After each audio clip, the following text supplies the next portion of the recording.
Hey guys, it's Mariya. Thanks for visiting my channel.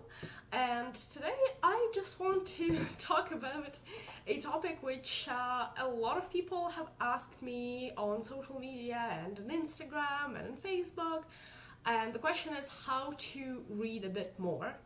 And there's actually so many answers for this question. I'll just tell you kind of my opinion how I am reading a bit more. And first thing I think anyone should do, like if you're thinking like, wow, I should read more, first of all, determine how much you're reading already and why is that you want to read more. Like seriously, maybe you're reading a lot already and maybe there's something else other than reading in your life that you should be doing more of. So for example, let's say like if you're a parent and you're already reading like 50 books a year and then you've struggled with finding time to dedicate to your kids or your family, maybe that's what you should be focusing on, not the books, or maybe books. So first of all, just thing number one, determine how much you're reading already. Thing number two, determine why is that you want to read more. So some reasons can include like, I want to read more for my professional development, or for example, like I want to read more books from a certain culture because I don't know much about that culture or that historical period, and so on, things like that. So once you determine those two things, also determine how much time realistically you would be willing to put into reading. So for example, not everyone would want to dedicate, let's say, an hour each evening to reading because there are other family commitments, maybe you have other hobbies, and there's nothing wrong with those hobbies or commitments taking precedence over reading, So yeah, that's another thing.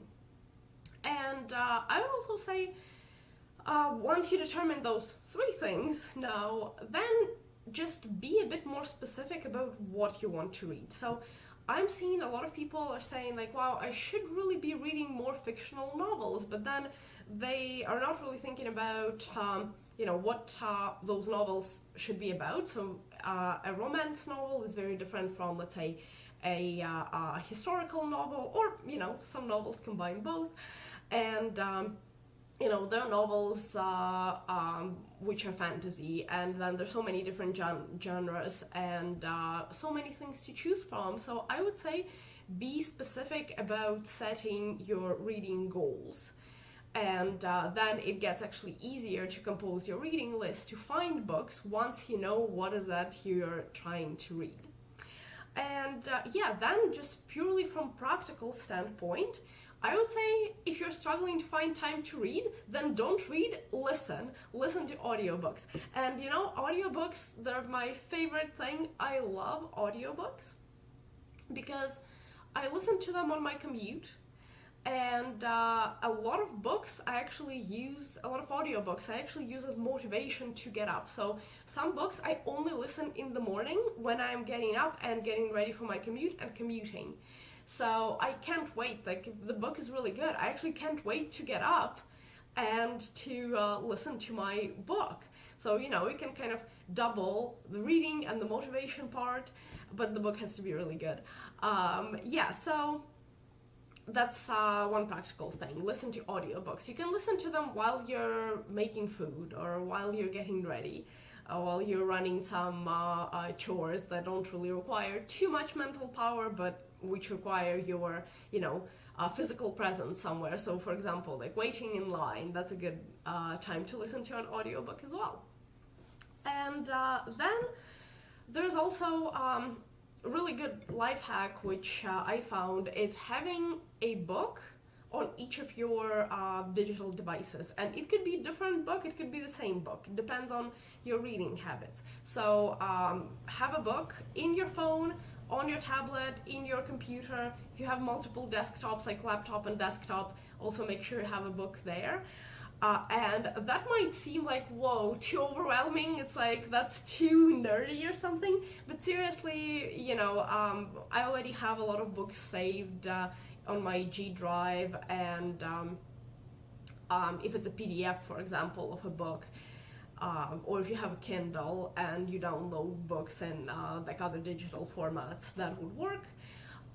And then next tip is that I would actually recommend, I would argue that reading several books at the same time will help you read more, because you will not get tired of reading one book. Because I keep hearing a lot of people are saying that, wow, they read several novels back to back, and then they got this like reader's burnout. They don't want to read anything anymore for several weeks.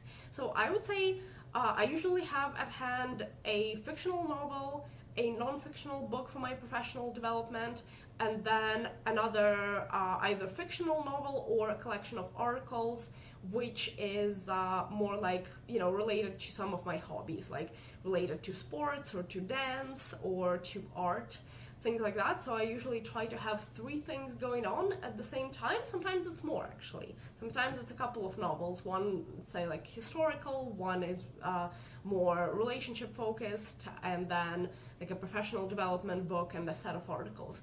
So this all depends on your preferences. And once again, let's go through all the methods to help you read a bit more. So first one is determine how much you're reading already. Second one is determine why is it you want to read more. Then the next one is determine, like, be very specific in terms of your reading goals. So determine your reading goals. And then from practical standpoint, thing number 4 is listen to books if you don't have time to read, like physically read a physical book. And then tip number 5 is actually having a book in all of your electronic devices. And tip number 6 is, oh wow, that's an alarm. Tip number 6, have several books going on at the same time.